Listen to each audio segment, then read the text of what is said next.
everybody, welcome to my channel Tansuman Classes and class 7. Today we read Geography chapter number 8 and the name of the chapter is Natural Vegetation and Wildlife. So in part first में जैसा कि हमने पढ़ लिया था, लेकिन फिर भी हम रिकॉल करते हैं कि नेचुरल वेजिटेशन क्या होता है. तो नेचुरल वेजिटेशन वो है जहाँ पे प्लांट्स नेचुरली ग्रो करते हैं, जहाँ पे ह्यूमन जो होता है उसका इंटरफेरेंस नहीं रहता है. ठीक है. अब जो नेचुरल वेजिटेशन है ये क्या है बेटा, ये 3 फॉर्म्स में हमने ये बोला कि जो नेचुरल वेजिटेशन है उसको ब्रॉडली हम क्लासिफाइड करते हैं 3 पार्ट्स में. ठीक है, यानी प्राकृतिक जो वनस्पति होती है that is called the natural vegetation, है ना. अब नेचुरल वेजिटेशन को हम क्लासिफाइड करते हैं 3 पार्ट्स में. First one is forest. Forest यानी जंगल, जिसमें कि हमारा कोई कंट्रीब्यूशन नहीं रहता, वो खुद से उगते हैं. ठीक है. ग्रासलैंड्स यानी बहुत सारे ग्रासेस के बड़े बड़े लैंड्स, है ना, यानी घास के मैदान. एंड स्क्रब्स यानी झाड़ी वाला जो है ना, तो इसमें क्या है, झाड़ियाँ होती हैं और बेसिकली ये कहाँ पे होते हैं, ये डेजर्ट एरियाज में होते हैं. तो अब जो हम बात करते हैं फॉरेस्ट की, तो फॉरेस्ट को ग्रो करने के लिए क्या होता है, हॉट और ह्यूमिड क्लाइमेट की ज़रूरत होती है. और ग्रासलैंड्स की बात करें तो यहाँ पे ना ज़्यादा बारिश चाहिए यहाँ पे इसको, लेकिन अब ये कौन से एरियाज में मिलेगी, ये मॉडरेट रेनफॉल वाले एरिया में मिलेगी जहाँ पे ठीक ठाक बारिश होती है. और स्क्रब भी जो एरिया होता है, स्क्रब्स कहाँ मिलेंगी, स्क्रब्स हमें उस एरिया में मिलेंगी जहाँ पे बारिश बहुत कम होती है. तो यानी झाड़ियाँ जो होती हैं, कटीली झाड़ियाँ जो होती हैं. तो हमने आज पढ़ेंगे कि भाई फॉरेस्ट क्या होता है. तो फॉरेस्ट वो चीज़ है या फॉरेस्ट वो क्षेत्र है जहाँ पे कि बहुत सारे ट्रीज आपस में एक साथ झुंड के रूप में होते हैं और पर्टिकुलर एक प्लेस पे होते हैं. तो हम कैसे बोल सकते हैं, how can we define this forest. Forests are closed formation of trees growing together at a particular place. And the forests of the world are broadly, जो world के forest को हम 6 parts में divide करते हैं. ठीक है. तो आप ये 6 पार्ट कौन कौन से हैं. ट्रॉपिकल एवरग्रीन फॉरेस्ट है. ट्रॉपिकल एवरग्रीन फॉरेस्ट जैसे कि नाम से ही पता चल रहा है कि ये इक्वेटर के आसपास का एरिया होता है, बहुत ज़्यादा गर्म और बारिश वाला होता है, पत्तियां एक साथ नहीं झाड़ता है ये, और इसे सदाबहार वन भी कहते हैं. तो उष्ण कटिबंधीय सदाबहार वन के नाम से भी हम इनको जानते हैं. And there is no dry season, इसमें कोई ड्राई सीजन नहीं होता. दैट्स वाई यहाँ की जो प्लांट्स हैं, जो ट्रीज हैं, they do not shade their leaves at all together.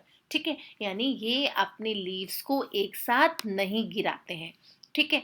अब हम बात करते हैं कि ये कहाँ कहाँ मिलते हैं और किस तरीके के पेड़ मिलते हैं. तो ये क्या है जो कि बेसिकली हमें कहाँ मिल जाएगा, हमें ज़्यादा बारिश वाली जगह मिल जाएगा. और ये इक्वेटोरियल फॉरेस्ट एरिया कहलाता है. मोहगनी, रोजवुड, एबोनी यहाँ पे ट्रीज मिलते हैं. और वर्ल्ड में जो एनाकोंडा सांप है ना, जो स्नेक है, वो यहाँ पे आपको ज़रूर देखने के लिए मिलेगा. ठीक है. अब बात करते हैं ट्रॉपिकल डिसिडुअस फॉरेस्ट की. जैसा कि इसको नाम से हमें पता चल रहा है कि मौसम में बदलाव होगा. So tropical deciduous forest also known as a monsoon forest, यानी हमने उष्ण पर्णपाती वन के नाम से भी जानते हैं. और ये क्या करते हैं, दे शेड देयर लीव्स एक साथ कर देते हैं. ठीक है. क्यों करते हैं, क्योंकि ये उस पानी को बचा के रखना चाहते हैं. So they shed their leaves during the dry season to conserve the water. और एशिया में बहुत सारी जगह ऐसे हमें फॉरेस्ट देखने के लिए मिलते हैं. अफ्रीका है, ब्राज़ील है, नॉर्दर्न ऑस्ट्रेलिया है, यहाँ पे हमें ऐसे फॉरेस्ट देखने के लिए मिलते हैं. हम बात करते हैं कि इस तरीके के जो ट्रीज हैं वो हमें बहुत सारे अलग अलग जगह मिल जाते हैं. और उनमें से हमें क्या है, उनमें से अगर हम देखें तो सॉल है, टीक है, पाम है, शीशम है, सैंडलवुड है.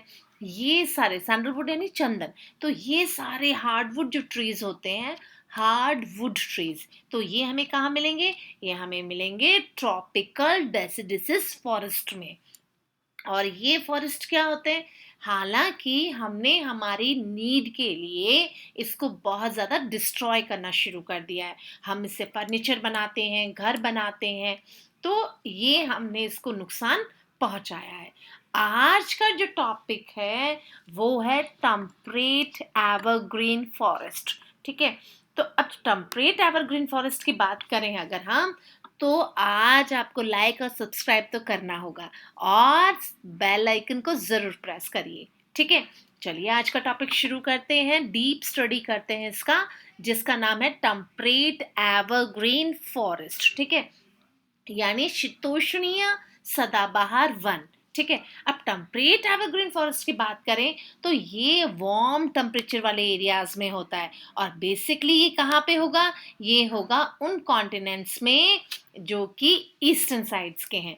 तो main areas are South China and USA, Brazil, Uganda, Australia, South Africa और साथ ही साथ में ये east coast of South Africa में भी पाए जाते हैं। अब टेम्परेट एवरग्रीन फॉरेस्ट है तो मिक्स फॉरेस्ट भी कहलाते हैं, क्योंकि यहाँ पे हार्डवुड और सॉफ्ट ट्रीज दोनों ही मिलते हैं, यानी कठोर लकड़ी और साथ ही साथ सॉफ्ट जो होती है, मुलायम जो होती है, उस तरीके के पेड़ भी यहाँ पे पाए जाते हैं, ठीक है। अब यहाँ पे मिक्स फॉरेस्ट के नाम से भी अगर हम जानते हैं तो आपको कंफ्यूज होने की जरूरत नहीं है, यानी मिक्स फॉरेस्ट यानी टेम्परेट एवरग्रीन फॉरेस्ट के नाम से भी जानते हैं। और यहाँ पे अगर हम बात करें कि आपको किस तरीके के जंगल मिलेंगे, तो आपको जो लैंड है ना, हाईलैंड, वो कॉनिफरस ट्रीज मिलेंगे आपको, और जो फॉरेस्ट है एरिया वो बहुत ज़्यादा डेंस है, डेंस यानी घने, यानी यहाँ पे लकड़ी बहुत ज़्यादा मिलेगी आपको। और ट्रीज की बात करें तो यहाँ पे ओक है, पाइन है, यूकलिप्टस है, वॉलनट है, चैम्पूर है, ये सारे आपको पेड़ ज़रूर वहाँ देखने के लिए मिलेंगे। यानी अगर हम इसको टेम्परेट एवरग्रीन फॉरेस्ट के शॉर्ट फॉर्म में देखें तो ये तटीय क्षेत्रों में मिलते हैं, यानी ये कोस्टल एरियाज में मिलते हैं, और इनकी जो लकड़ी होती है, इनका जो वुड होता है वो सॉफ्ट भी होता है और हार्ड भी होता है, ठीक है। तो चलिए नेक्स्ट शुरू करते हैं। नेक्स्ट का नाम है टेम्परेट डेसिडियस फॉरेस्ट, यानी टेम्परेट डेसिडियस फॉरेस्ट यानी शीतोष्णीय पर्वतीय वन, ठीक है। अब शीतोष्ण पर्वतीय वन यानी they are found in the coastal regions, have the cool temperature and moderate rainfall, and the forest area in the western Europe, northern eastern China, South Korea, Japan and New Zealand, और tree are generally have thick trunk, यानी जिनके की लकड़ी के जो block होते हैं वो बहुत मोटे होते हैं, इनका जो तना होता है, ट्रंक जो होता है वो ज़्यादा मोटा होता है, और जो लीव्स की बात करें वो बहुत ब्रॉड होती है, ब्रॉड यानी चौड़ी होती है। और साथ ही साथ में बात करें कि ये ट्रीज कैसे होते हैं, इनकी लीव्स कैसे होती हैं, तो they shed their leaves at the autumn season, यानी ये अपनी जो लीव्स होती हैं उसको ऑटम सीजन में क्या कर देते हैं, उसको शेड कर देते हैं। And the trees mostly deciduous shade their leaves in the autumn season, और साथ ही साथ ड्यूरिंग द स्प्रिंग सीजन, यानी जब स्प्रिंग आती है तो क्या होता है, इसमें नई लीव्स आती हैं, ठीक है। और जब ऑटम में ये क्या कर देते हैं, ये अपनी पत्तियां शेड कर देते हैं, गिरा देते हैं, और रैपिड ग्रोथ होती है समर में। और साथ ही साथ में अगर कमर्शियल वैल्यू की बात करें तो इसकी कमर्शियल वैल्यू होती है ना, वो बहुत ज़्यादा होती है। और इनमें कौन कौन से ट्रीज आ जाएंगे, तो इसमें आ जाएगा ओक, ऐश, ब्लीच, पॉपुलर, कैडार, रोजवुड, रेडवुड, है ना, डॉगलस, फर, मापल, बर्च। तो ये आपको एग्जाम में लिखना होगा एग्जाम्पल में। So due to the favourable condition, इनके फेवरेबल कंडीशन है producing crops and a rapid growth of population, these forest have been extremely clear to provide land for the agriculture and industry, यानी हमारी जो population है वो rapid growth से बढ़ रही है, और इतनी बड़ी जनसंख्या के लिए हमें हमारे जंगल को क्लियर करना पड़, हमें फॉरेस्ट एरिया को क्लियर करना पड़ रहा है। क्यों? क्योंकि वो हमकी नीड है to produce more crops, that's why हम इसे नुकसान पहुंचाते जा रहे हैं। अब मेडिटेरियन फॉरेस्ट की बात हो तो जो मेडिटेरियन फॉरेस्ट है वो क्या होंगे, भूमध्य है ना। तो अब हम बात करते हैं कि ये अपनी पत्तियां, जैसे इनकी बात करें तो ये अपनी पत्तियां शुष्क मौसम में झाड़ देते हैं। और यहाँ पे पता है क्या होता है, ये वाले एरिया में हिरण है, बाज है, लोमड़ी है, ये बहुत बड़ी संख्या में देखने के लिए मिलते हैं। अब बात करते हैं मेडिटेरियन फॉरेस्ट की। तो मेडिटेरियन फॉरेस्ट जो होते हैं, जैसा कि नाम से ही पता चल रहा है कि मेडिटेरियन सी के पास मिलते हैं, तो आपके लिए इजी है लर्न करना कि मेडिटेरियन फॉरेस्ट कहाँ मिलेंगे। मेडिटेरियन फॉरेस्ट मेडिटेरियन सी के पास मिलेंगे। And the forest are also found in the western margin of the continents in the temperate region of both the hemisphere। यानी ये दोनों हेमिस्फेयर के कहाँ पे मिलेंगे, टेम्परेट रीजन में मिलेंगे आपको देखने के लिए। और अगर मेडिटेरियन सी की बात करें जो कि यूरोप में, तो अफ्रीका और एशिया यानी इस एरिया को ये कवर करता है। और साथ ही साथ में देखें तो कैलिफोर्निया है, चिली है, अफ्रीका है, ऑस्ट्रेलिया के जो एरियाज हैं उनको भी ये, आउटसाइड द एरियाज उनको भी ये कवर करता है। अब मेडिटेरियन रीजन है जहाँ की मॉडरेट रेनफॉल होती है। और मॉडरेट रेनफॉल का मतलब यहाँ पे क्या है कि ज़्यादा यानी बारिश वाला ना होकर ठीक ठाक बारिश वाला, जहाँ की 80 centimetre during the winter season बारिश हो ही जाती है। लेकिन समर सीजन है वो ड्राई रहता है, ठीक है, यानी सूखा रहता है, अब शुष्क रहता है। और साथ ही साथ the trees are widely spread, so most of them have a broad leaves, long roots and thick bark. और इनकी जो पत्तियां होती हैं वाइडली स्पेस्ड होती हैं, और जिनकी तने जो बार्क होता है वो बहुत मोटा होता है, रूट्स लंबी होती है इन सर्च ऑफ वाटर। और साथ ही साथ में यहाँ पे जो ड्राई सीजन होता है ना, इसमें क्या करते हैं, इसमें प्लांट्स अपनी लीव्स को शेड कर देते हैं। and trees are not tall so have scrubs between them। और जो पेड़ होते हैं ना वो थोड़ी दूरी पर होते हैं, तो इनके बीच में क्या उग जाती है, कंटीली झाड़ियां भी उग जाती हैं। so the important trees found in the Mediterranean forest are oak, olive, fig, pine, fir, cedar।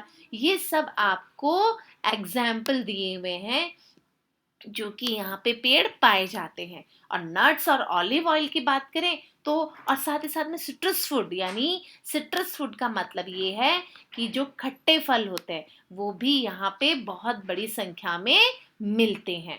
और नट्स हैं जो कि और ऑलिव ऑयल है जो कि जैतून का तेल होता है, और नट्स यानी जो कि हम लोग यूज करते हैं ड्राई फ्रूट्स में, ठीक है।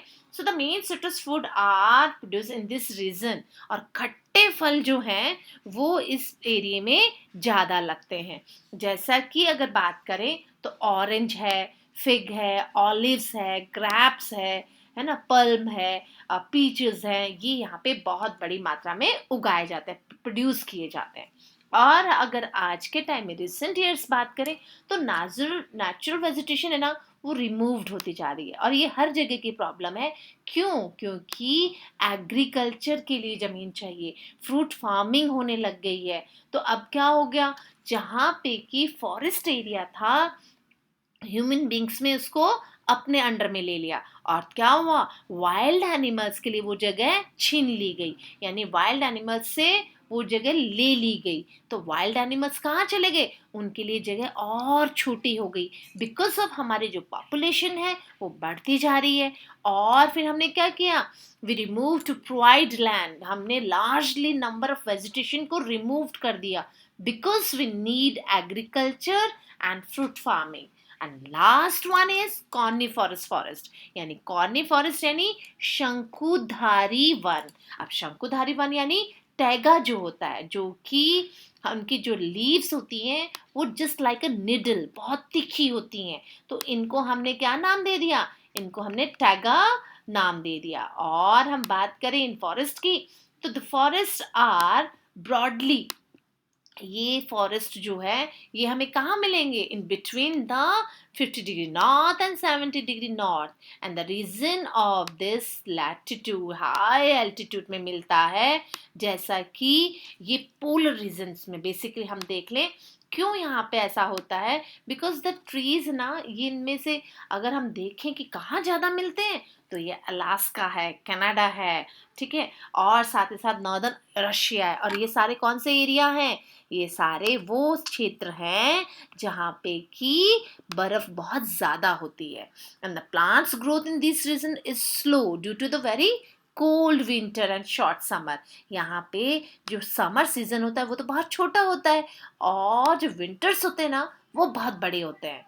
इस वजह से पेड़ों की जो ग्रोथ होती है ना वो थोड़ी सी अफेक्ट होती है, बिकॉज प्लांट्स को सरवाइव करने के लिए सफिशिएंट सनलाइट चाहिए। And the coniferous trees are tall, straight, evergreen and narrow needle like leaves. यानी आपने देखा है क्रिसमस ट्री जो होता है जिसकी लीव्स बहुत सुई की तरह चुभने वाली होती है, जस्ट लाइक अ निडल, है ना, वैसे इनकी क्या होती हैं, वैसे इनकी लीव्स होती हैं, बड़े टॉल होते हैं, ये एवरग्रीन रहते हैं।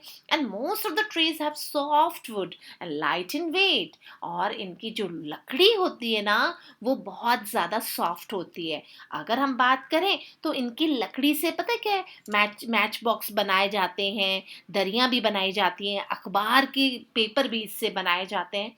So most of the trees have softwood and light in weight. There is no undergrowth. So the tree is grown in the pure stands.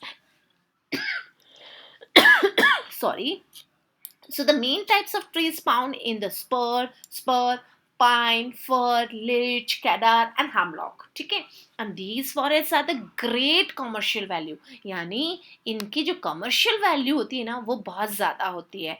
And lumbering is done as a large scale. अच्छा, आपको पता है जो लुगदी उद्योग होता है ना, फॉर एग्जाम्पल जैसे कि हम मैच बॉक्स बनाते हैं या हम बनाते हैं न्यूज़पेपर, है ना, उसके लिए इस लकड़ी का बहुत ज़्यादा इस्तेमाल होता है। So the soft wood of the coniferous forest is widely use to make pulp paper. Pulp paper यानी जो मैंने अभी आपको बताया कि जिसकी लुगदी, लुगदी दैट मीन्स यानी जिसका कि न्यूज़पेपर बनाया जाता है, उस पेपर का यूज़, उस पेपर को बनाने के लिए यहाँ की लकड़ी का बहुत बड़ी मात्रा में यूज होता है।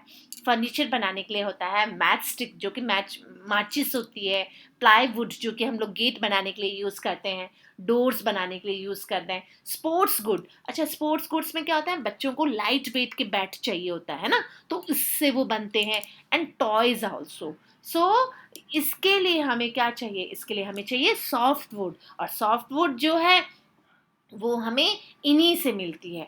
तो आज हमने क्या पढ़ा, आज हमने पढ़ा टाइप्स ऑफ फॉरेस्ट, और टाइप्स ऑफ फॉरेस्ट में we have 6 type of forest. तो वर्ल्ड वाइड हमने आज 6 तरीके के फॉरेस्ट के बारे में नॉलेज ली। So thanks for watching this video and like and subscribe my channel.